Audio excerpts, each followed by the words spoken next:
Kinabukasan, inireport na namin sa pulis ang natagpuan naming patay na batang babae sa tabi ng puno. Napaayos na rin namin yung sasakyan namin at hinatid ko na si ate girl sa Tarlac. Gabi na nung umuwi ako noon. Pauwi na ako sa Maynila. Malakas ang ulan at madilim ang paligid. Habang binabaybay ko yung highway na yon, na ako lang yata ang dumadaan.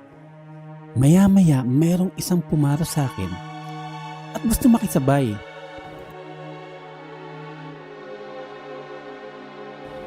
Habang nagmamaneho ako, kinakausap ko siya. Pero di siya sumasagot. Ano ba to? Naki-hitch na nga. Suplada pa. Kinakabahan na naman ako . Mga ilang minuto rin yun nung nagdadrive ako at wala kaming kibuan.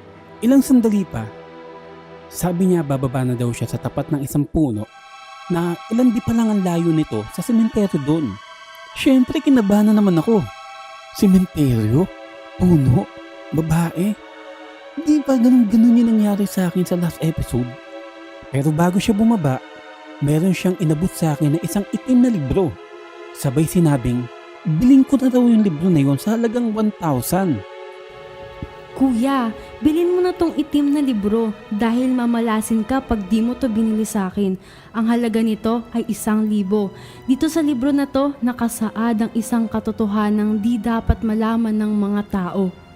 Dahil sa sobrang nakumbinsi ako, binili ko yung libro sa halagang 950. Tumawad pa no? Siyempre nagulangan ko. Wise kasi ako minsan pagdating sa bilihan. Pero bago ko tuluyan lisanin yung lugar na yon, may pinaalala siya sa akin.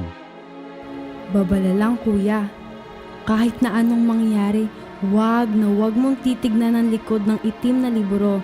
Dahil may masamang mangyayari sa iyo na pagsisisihan mo habang buhay. Kaya kahit anong mangyari, wag mong titignan ang likod ng itim na libro. Pagdating ko ng Maynila, syempre sa haba ng biyahe, naisipan kong humanap ng makakainan. Uy, saktong-sakto! Davao PH, paktay kang gutom ka. Dito sa Davao, ang menu nila sa selection of savory fillings.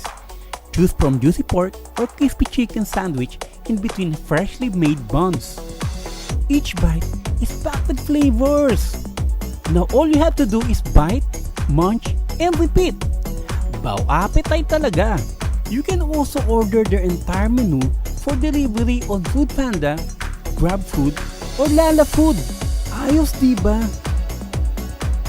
Order na mga mamaw. I tell you, after you took a bite, mapapabaw ka sa sarap. A few minutes later. Nasa bahay na ako noon pero di pa rin matanggal sa isip ko yung sinabi ng babae. Kahit na anong mangyari, wag mong titignan ang likod ng itim na libro. Napapaisip ako kung bakit. Hanggang sa nagdesisyon akong tignan yung likod ng libro. Wala na akong pake kung ano man mangyari sa akin. Gusto kong malaman kung ano ang nasa likod ng libro. Ngunit nang makita ko ang likod ng libro, nanginig ang buo kong katawan sa kulat. Bigla kong sumakit ang ulo ko.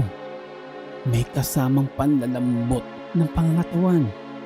Dahil nakasulat sa likod ng libro, National Bookstore, 49.75 pesos.